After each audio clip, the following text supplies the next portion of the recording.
शिवाय नमस्तुभ्यम दोस्तों, मेरे चैनल में आप सभी का स्वागत है।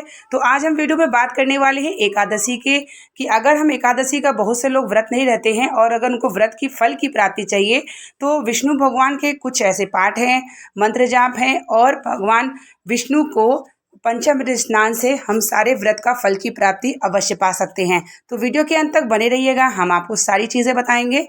तो चलिए, एकादशी का जो हम सब व्रत नहीं रहते हैं, एकादशी एक व्रत ऐसा है कि इसका नियम का पालन भी हम अगर कर लेते हैं तो हमें व्रत के महात्म्य की फल की प्राप्ति मिल जाती है। तो उसी में से है कि भगवान विष्णु का दिन है एकादशी। तो विष्णु का दिन है तो विष्णु का पाठ विष्णु सहस्त्र नाम का पाठ हम सभी को एकादशी के दिन अगर व्रत नहीं है तो जरूर करना चाहिए, क्योंकि विष्णु सहस्त्र नाम का जो पाठ है वो विष्णु भगवान के सहस्त्र नामों का उल्लेख है। जब आप विष्णु भगवान के समक्ष बैठ करके इस पाठ को करते हैं तो आपके सारी जो है विष्णु भगवान व्रत का फल की प्राप्ति भी देते हैं और सारे प्रकार की सुख समृद्धि भी प्रदान कराते हैं। एकादशी व्रत बहुत से लोग नहीं कर पाते क्योंकि कभी प्रदोष होता है और बहुत से लोग नहीं भी कर पाते और बहुत से लोग करते हैं। तो जो लोग नहीं कर पाते हैं वह कुछ नियम जरूर कर लें जिससे उन्हें फल की प्राप्ति विष्णु भगवान जरूर दें। तो अगर आपके घर में लड्डू गोपाल है तो उन्हें पंचामृत स्नान जरूर करा लें। पंचामृत स्नान करा लें, विष्णु सहस्त्र का नाम का पाठ कर लें और अपने विष्णु भगवान का श्रृंगार कर लें। अगर आपने शालीग्राम रखा है तो शालीग्राम का, और अगर आपने लड्डू गोपाल रखा है तो लड्डू गोपाल का।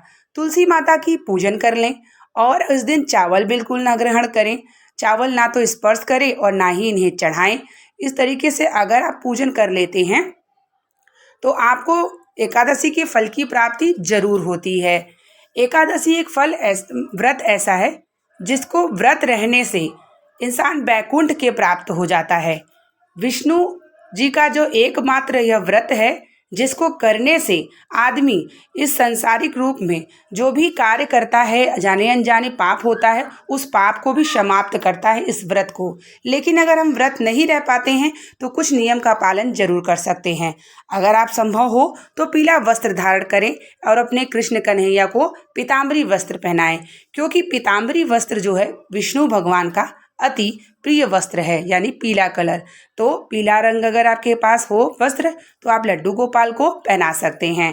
उसके बाद उन्हें पंचामृत स्नान और पंचामृत भोग या माखन मिश्री का भोग अवश्य लगाएं, क्योंकि जो भी उन्हें प्रिय है, अगर कोई भक्त उनका एकादशी के दिन श्रद्धा भक्ति से पूजन कर लेता है, विष्णु सहस्त्र नाम का पाठ कर लेता है और श्रीमन नारायण का मंत्र का जाप कर लेता है, तो उसे एकादशी के फल की प्राप्ति अवश्य होती है। वह संसारिक रूप से जो भी जाने अनजाने उससे पाप भी होता है तो वह समाप्त हो जाता है, और जब वह देह त्यागता है तो बैकुंठ अवश्य जाता है।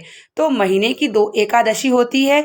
आपके स्मरण न हो तो आप कैलेंडर में ट्रिक लगा लें और जब भी एकादशी आए तो कुछ नियम का पालन और विष्णु सहस्त्र का नाम का पाठ आप सभी अवश्य करें। विष्णु सहस्त्र नाम का पाठ जो है आपको गूगल पे भी मिल जाएगा और इसका पुस्तक अलग से आते हैं। अगर आपके पास अभी नहीं है तो कोई बात नहीं, आप खरीद के रख ले। तो यहाँ देखिए, मैं अपने लड्डू गोपाल का श्रृंगार कर चुकी हूँ। आपने देखा होगा कि पंचामृत से स्नान किया, उसके बाद यहाँ पर उन्हें पीताम्बरी वस्त्र पहनाया, फिर उसके बाद यहाँ मैं केले का भोग लगा रही हूँ। आप चाहे तो केले का भी भोग लगा सकते हैं, चने गुड़ का भी भोग लगा सकते हैं, लड्डू का भी भोग लगा सकते हैं, जो भी आपके पास यथासंभव हो। और यहाँ देखिए, मैंने शालीग्राम भी रखा है, तो शालीग्राम का भी मैं उसी तरीके से पंचामृत स्नान कराती हूँ।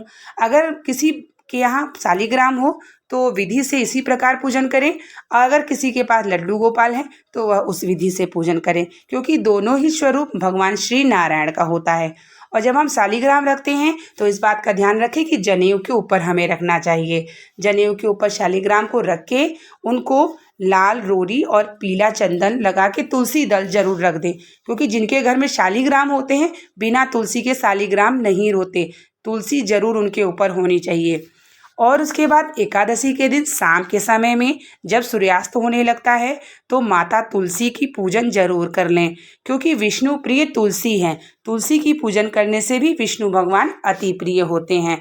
इस सब में ज़्यादा समय भी नहीं लगता और आप पूजन भी कर सकते हैं और एकादशी के फल की प्राप्ति भी कर सकते हैं।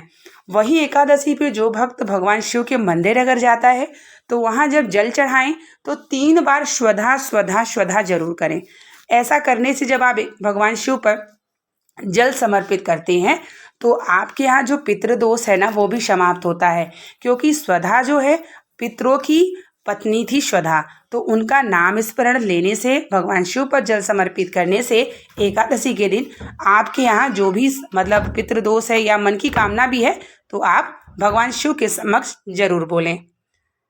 तो इस तरीके से देखिए मेरी पूजन हो चुकी है और इस तरीके से एकादशी के दिन मैं भी पूजन करती हूँ। मैं व्रत धारण नहीं करती हूँ तो इसीलिए मैंने भी आपको शेयर किया। उम्मीद करते हैं वीडियो पसंद आई होगी तो चैनल पे नए जुड़े हैं, चैनल को सब्सक्राइब करना ना भूलिएगा। हम आपके लिए इसी प्रकार की वीडियो लाते रहें जानकारी वाली। मिलते हैं नेक्स्ट वीडियो के साथ, नेक्स्ट जानकारी के साथ। तब तक के लिए आप लोगों को श्री शिवाय नमस्तुभ्यम। हर हर महादेव। श्रीमन नारायण श्रीमन नारायण श्रीमन नारायण। भगवान विष्णु लक्ष्मी नारायण आपके घर में सुख समृद्धि प्रदान करें।